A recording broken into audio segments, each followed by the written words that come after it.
নমস্কার, all in one @ dream পাই আপনাদের সকলকে অনেক অনেক স্বাগত জানাই। আশা করি আপনারা সকলেই ভালো আছেন। তো আজ আমি আপনাদের সাথে যে বিষয় নিয়ে ডিসকাস করতে চলেছি সেটা আমাদের বর্তমান দিনের একটা সমস্যা বলতে পারেন। আমাদের বর্তমানে যে সমস্যাটা আমাদের পোলট্রি ফার্মে দেখা যাচ্ছে সেটা হলো ফার্মে ব্রয়লার মুরগি থেকে শুরু করে দেশি মুরগি বা অন্যান্য সমস্ত রকম মুরগির মধ্যে চিকেন পক্স, ফাউল পক্স রোগটা আমাদের প্রত্যেকের ফার্মে দেখা যাচ্ছে।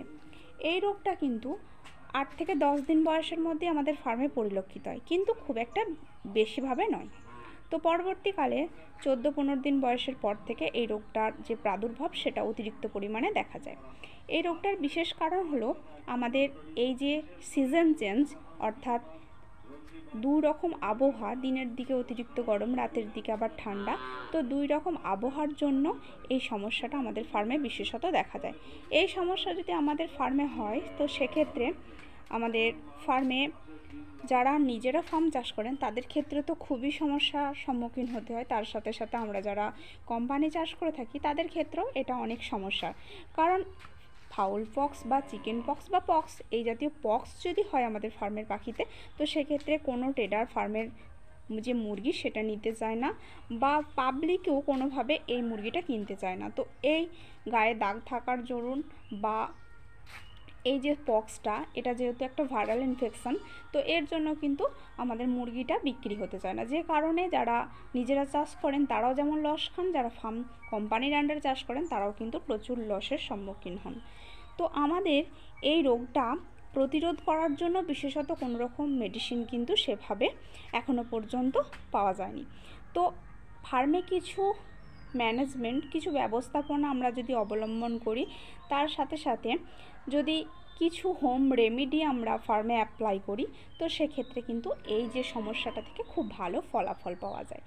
এই রোগটা প্রতিরোধ করতে হলে আমাদেরকে কিন্তু প্রথম সপ্তাহ থেকেই খুব ভালোভাবে টেক কেয়ার নিতে হবে আমাদের ব্রয়লার মুরগির প্রতি। তো সেক্ষেত্রে ফার্মের 4 সাইডের বায়োসিকিউরিটি মেনটেন্স থেকে শুরু করে 4 সাইড পরিষ্কার পরিচ্ছন্ন রাখা, ফার্মে নিয়মিত স্প্রে করা, তার সাথে সাথে বিভিন্ন ভাইরাল ইনফেকশনের যে সমস্ত মেডিসিন আছে সেগুলো দিয়ে স্প্রে করার চেষ্টা করবেন অন্ততপক্ষে 1 দিন বা 2 দিন ছাড়া প্রতিদিনই ফার্মেতে। তো ফার্মে স্প্রে যদি ঠিকঠাকভাবে হয় সেক্ষেত্রে এই রোগের প্রাদুর্ভাব অনেকটাই কম হয়। এছাড়াও আরেকটা বিষয় বলে রাখি, এই রোগটা যদি আমাদের প্রতিরোধ করতে হয় সেক্ষেত্রে মুরগির যে ইমিউনিটি সিস্টেম সেটাকে কিন্তু অনেক কার্যকরী হতে হবে। মুরগির ইমিউনিটি পাওয়ার বা ইমিউনিটি লেভেলটা অনেক হাই থাকতে হবে। মুরগির যদি ইমিউনিটি লেভেল ঠিক থাকে তাহলে সেক্ষেত্রে কিন্তু এই যে ভাইরাল ইনফেকশনটা, পক্সটা, সেটা কিন্তু কোনোভাবেই আমাদের মুরগির মধ্যে আসবে না বা আসলেও সেভাবে কোনো রকম ক্ষতি হবে না। তো এর জন্য আমাদেরকে প্রথম সপ্তাহ থেকে মুরগি মোটামুটি 28 দিন বয়সের মধ্যে 3 বার যে কোনো রকমের ইমিউনিটি বিল্ডার মেডিসিন খাইয়ে দিতে হবে।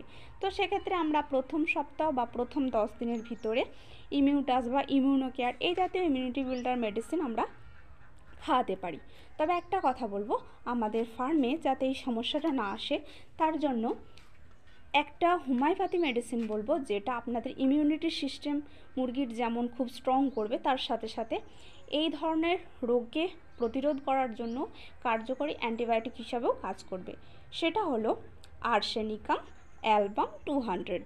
তো এই মেডিসিনটা আপনারা যদি বাজার থেকে কিনে নিয়ে এসে, এটা 450 ml শিশে বা 450 ml কাঁচের শিশে হয়, তো এটা আপনারা বাজার থেকে কিনে নিয়ে এসে যদি আপনাদের মুরগিকে খাইয়ে দেন তো সেক্ষেত্রে খুব ভালো ফলাফল পাবেন।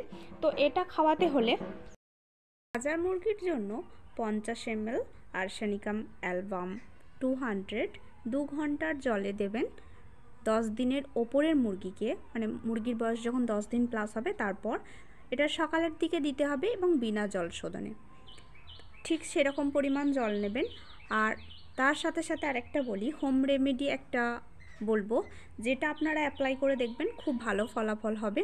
বিশেষত যেই মুরগিগুলো আপনাদের দেখবেন যে এই পক্স ইনফেকশন যাদের মধ্যে এসছে সেগুলোকে চেষ্টা করবেন অন্যত্র সরিয়ে দেবার, ভালো মুরগির থেকে সেগুলোকে দূরে সরিয়ে দেবেন। এবং তার সাথে সাথে যে মুরগিগুলোর মধ্যে সংক্রমণ নেই সেগুলোকেও এবং তার সাথে সাথে যেগুলো সংক্রমণ আছে সেগুলোকে যেগুলো সংক্রমিত সেগুলোকে একটু ওভারডোজ, এবং যেগুলো সংক্রমিত নয় সেগুলোকে যে ডোজটা বলছে সেই ডোজে দিন। আপনার 1000 মুরগি থাকলে সেক্ষেত্রে গোলমরিচ নেবেন 50 গ্রাম, এবং নিম পাতা 500 গ্রাম নিম পাতাকে ভালো করে ফুটিয়ে তার রসটা নিয়ে নেবেন, এবং তার সাথে কাঁচা হলুদ দেবেন 150 গ্রাম, আর তার সাথে আখের গুড় নেবেন 500 গ্রাম।